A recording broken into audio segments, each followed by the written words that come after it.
So hi guys, this is Navdeep from Delhi Immigration Services. Today we have Mr. Saurabh with us. Mr. Saurabh is a 37-year-old Indian national, and he applied for the Canada student visa, along with his spouse, and he got the visa along with his spouse together. And he also had one refusal, so we'll just talk to him and see how his profile is and how his journey has been. So hi, Mr. Saurabh. I hope you're doing well, sir. Can you talk us through your profile and also about the decision of applying for Canada? Okay, hello, thank you for this opportunity, Mr. Navdeep. So, as you introduced me, that I am a 37-year-old engineer, like everyone else in this country, most of the people in this country. And I'm an engineer, and after doing my engineering, I had a work experience of around 13 years. And apart from that, so I decided to go to Canada for my studies was because everyone knows that it's one of the best destination for doing the studies because it is relatively cheap. The Yeah. courses are the studies of world class level, plus the post studies plans. If you want to settle there, then the country is one of the best in the world for that as well.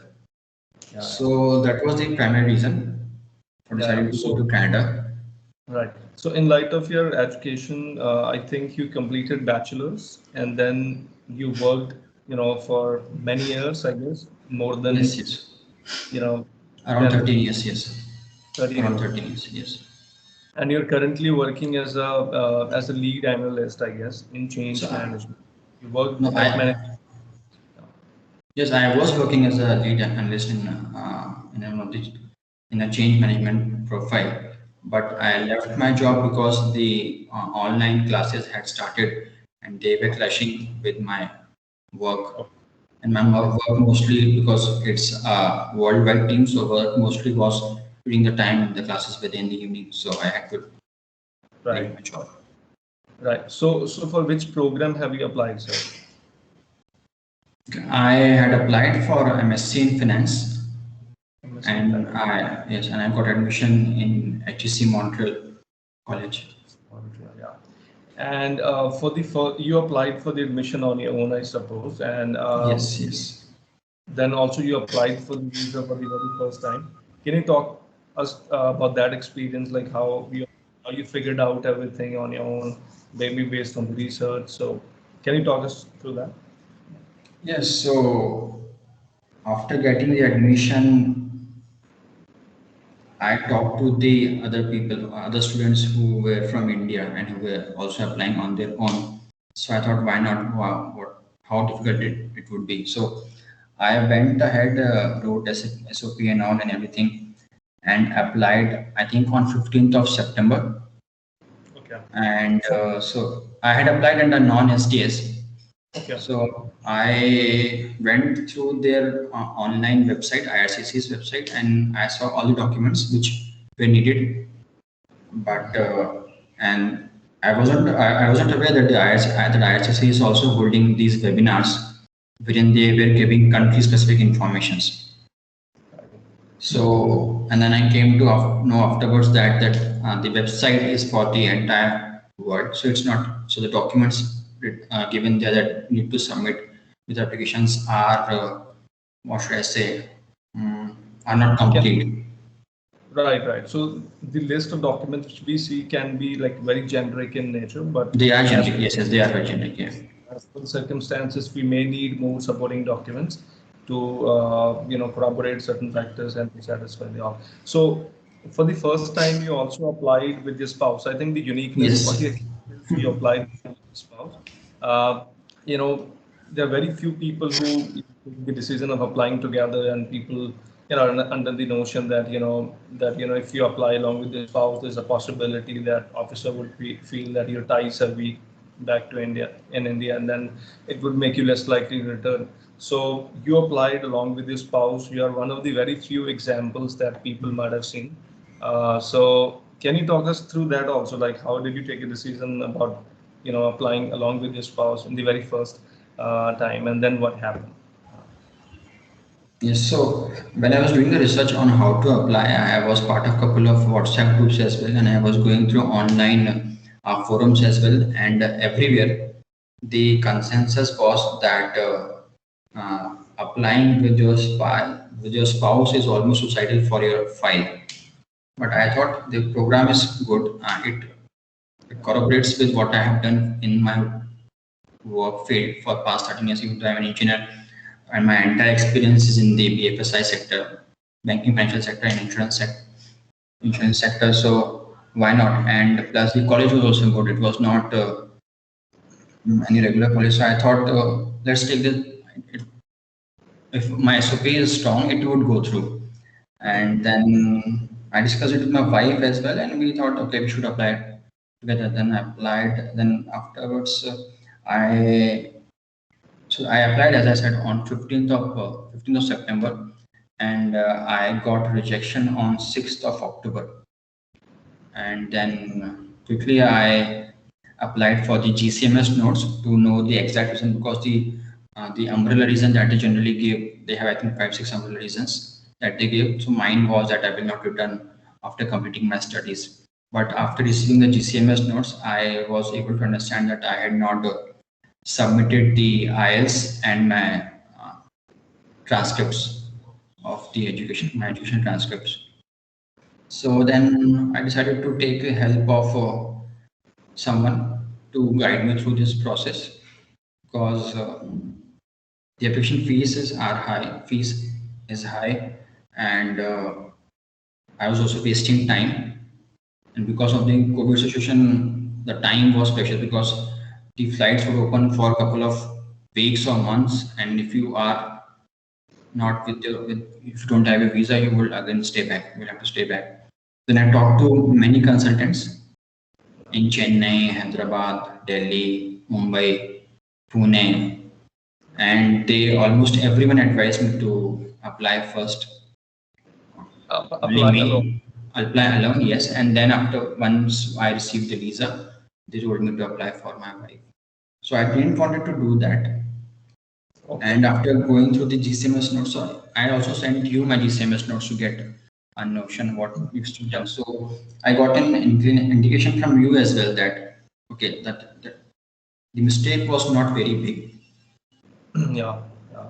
So probably it makes sense. Then you also advised me to okay, let's apply it together, and then that's what happens, because the mistake is not that bad. Only a couple of documents are missing, and let's see, it should go ahead. Together.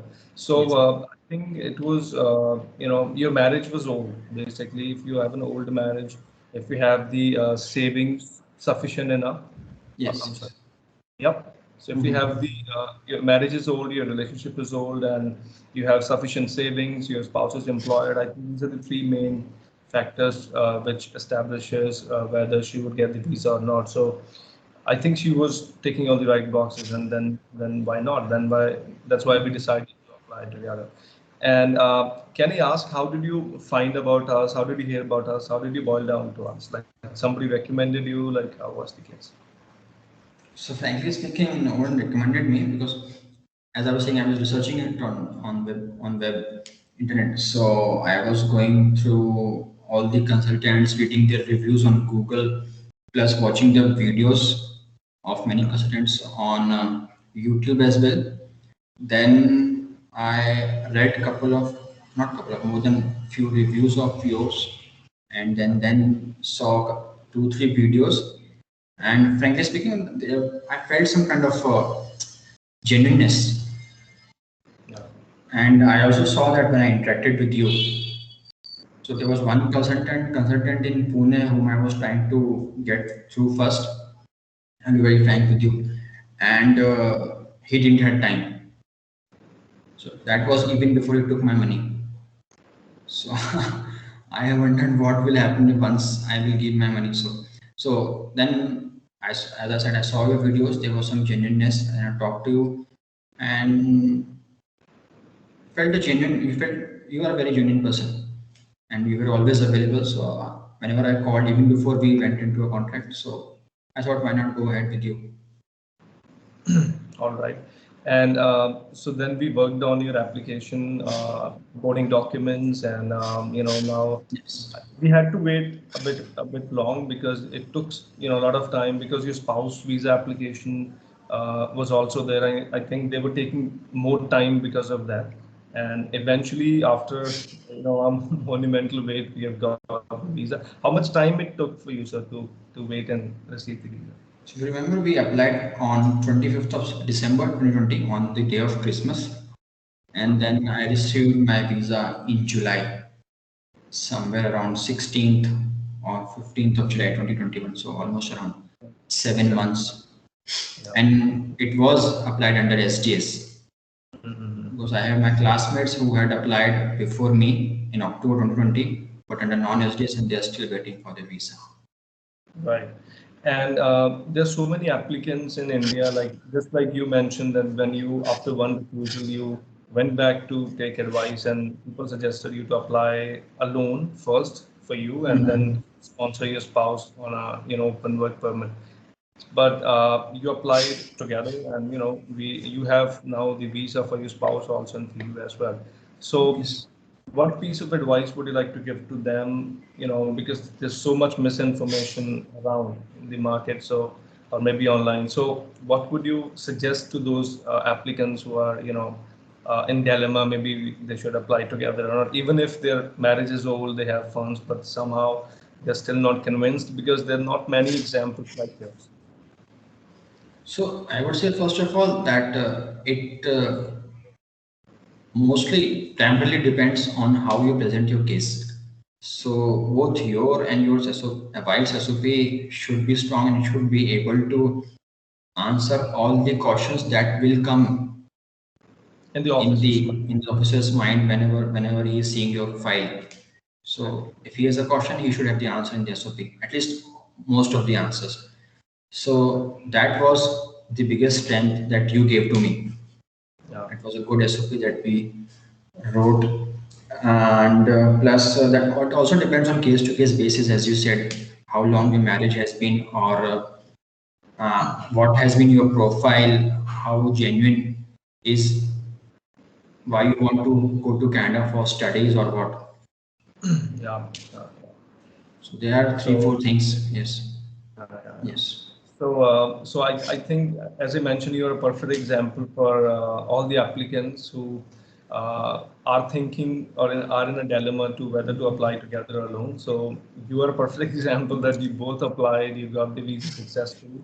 There's nothing, it just took some more time because of the open work permit, but you are a perfect example for that. So I hope you and your spouse would be really happy, and also now both of you can travel together. On during the education, and you both would be able to stay together anyway. So I think it's a great moment overall, and I was so happy when you informed us that you got the visa. You called our office, so yeah. I mean, yeah, I mean, I felt that okay, this is something which generally, it doesn't happen, normally, but it is It's something kind of which a taboo in our country. Yes. exactly. So definitely breaking that notion that you can apply together. There's no regulation which stops you to do it, and as long as your profile is strong enough, you have old marriage and you have funds, and your spouse is employed, and you have done some research, you are able to present the case better. So nothing wrong in that. So I think you're a perfect example of that. So I'm so happy for both of you. I was literally so happy when we got to hear that you got the visa. So I was so happy. So many congratulations to you, sir. I thank you for Thank your you. support and trust and patience that you have shown for 7 months. So, so many congratulations. Is there anything which you would like to say to the other applicants who are, maybe of your age, 37, 38, or maybe thinking to apply together? Because mostly when at this age, people are not able to, qualify under the other programs, then, student visa is one of the options, which sometimes students prefer, applicants prefer. So is there any advice for them which you'd like to give based on your experience or research or anything you want to say? So, and the advice is whatever we've discussed up until now. So, you should be able to present your case as strongly as possible. So the biggest document that you can submit along with the application is your SOP. Exactly. So if that is weak, whatever else you will submit, it will be rejected. That is my understanding after going through this process twice and seeing all the cases around me. Yeah. So I would like to also say a big thank you to you and Delhi Immigration Services, especially to you, Sandeep. You helped me. We were talking at 11 p.m. at night, messaging. You returning my message within minutes. And thank you for your support and guidance. Most welcome, sir. Yeah, you're most welcome, and we're thankful to God that you're able to, see your success story. Thank you so much. I'm very thankful to you for your trust and for taking that challenge, going against the notion that applying together is possible, and there's a hope. So many congratulations to you, and thank you for taking time and having a conversation with me, sir. No worries. All Thank the you. best, all the very best for you, in both of you in the future. And yeah, we'll be in Thank touch, and you. you think you can let us know, sir. We'll be there. Sure, sure. Thank you. You have a Thank good you. day, sir. Thank you. You too. Bye. Thank you. Bye bye.